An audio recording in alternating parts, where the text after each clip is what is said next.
أعوذ بالله السميع العليم من الشيطان الرجيم بسم الله الرحمن الرحيم الحمد لله رب العالمين وبه نستعين وصلى الله على محمد وعلى الطاهرين وعلى الله عليهم أجمعين من الآن إلى قيام يوم الدين آمين رب العالمين.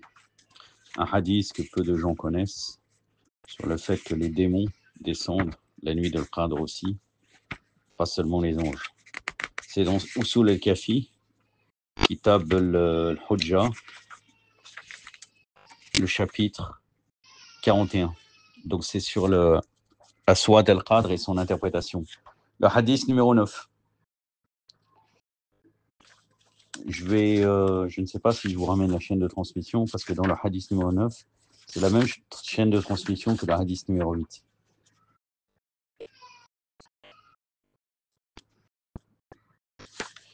C'est l'imam Jawad, alayhi salam, Abu Ja'far al-Sani, qui rapporte, mais il est dit par certains spécialistes que c'est en fait l'imam Jawad qui rapporte de l'imam Baqir, alayhi salam. Donc les deux Abu Ja'far. Puisque dans le hadith numéro 8, il est indiqué probablement Abi Abdullah l'imam Sadiq ou bien Abu Ja'far al-Sani. Mais Abu Ja'far, apparemment, ce n'est pas l'imam Sadiq, c'était l'imam Baqir, alayhi salam. Puisqu'une fois, on dit à Abu Ja'far. Mais là, il est dit, dans le hadith numéro 9, c'est-à-dire la même chaîne de transmetteurs, Abu Ja'far, l'imam Jawad, avait déclaré.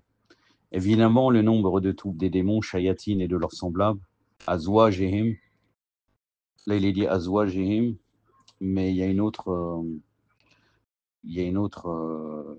interprétation, je l'ai oublié exactement. J'étais en train d'écouter ça, mais je ne me rappelle plus. On va aller rester dans les troupes de démons et de leurs semblables, que vous voyez Allah Azzawajal envoyer afin de corrompre et de faire dévier les égarés, et bien plus que le nombre des anges que vous voyez.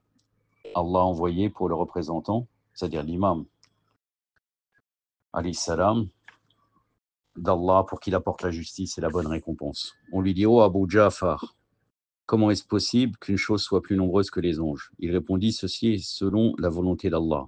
L'homme demanda à Abu Ja'far, si je rapporte ce hadith pour certains chiites, ils refuseront de l'accepter. L'imam dit, comment pourront-ils refuser d'accepter cela? Il répondit, ils diront que les anges sont plus nombreux que les démons shayatines. L'imam, il dit, ce que tu dis est vrai. Or, comprends bien ce que je vais te dire maintenant. Et là,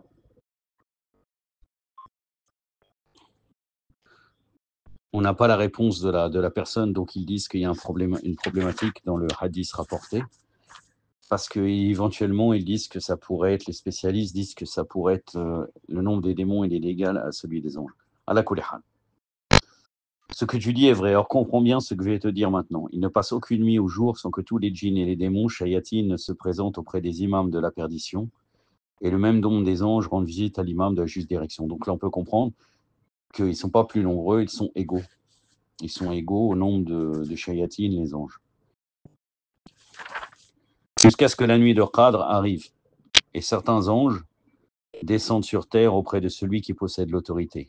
Et Allah Azzawajal créa ou désigna certains démons du même nombre que les anges, et visite alors celui qui mène les autres à la perdition et qui les égare, et lui apporte des faussetés et des mensonges, à tel point que lorsque le jour arrive, il dit « je fis ceci et cela ».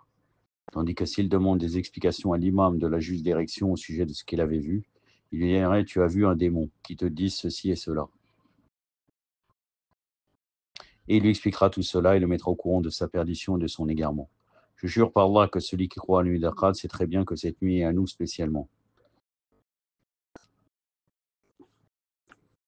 Et ce à cause des propos du messager d'Allah sallallahu alayhi wa sallam, au sujet d'Ali alayhi salam lorsque le moment de sa mort s'approcha, son décès, et qu'il déclara cet homme, c'est-à-dire l'imam Ali alayhi salam, est votre Seigneur et maître après moi, et si vous l'obéissez, vous serez alors dans la bonne voie.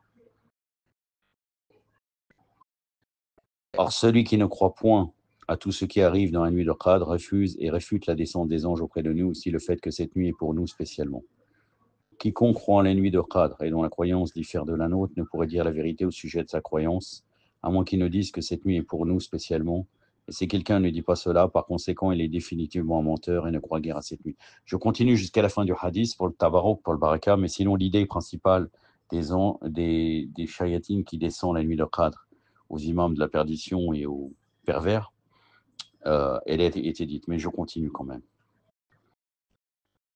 Car Allah Azzawajal est par trop au-dessus de ces choses pour envoyer un commandement avec le roi, l'esprit et les anges à un mécréant de mauvaise conduite. Et ils disent, Allah a fait descendre le commandement à un calife égaré. Ce propos qui vient d'eux n'est point acceptable, car avec la présence d'un calife juste, aucun autre calife ne pourra prétendre à cela. Et s'ils disent, Allah ne lui fit descendre à aucune personne en particulier, ceci n'est pas juste non plus, car on ne peut envoyer une chose à personne.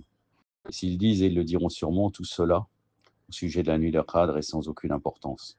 Ils se sont définitivement égarés et entrés dans la voie de la perdition, car ils ont donc compté comme peu d'importance un principe essentiel dans la religion d'islam et dans les 5 Corans.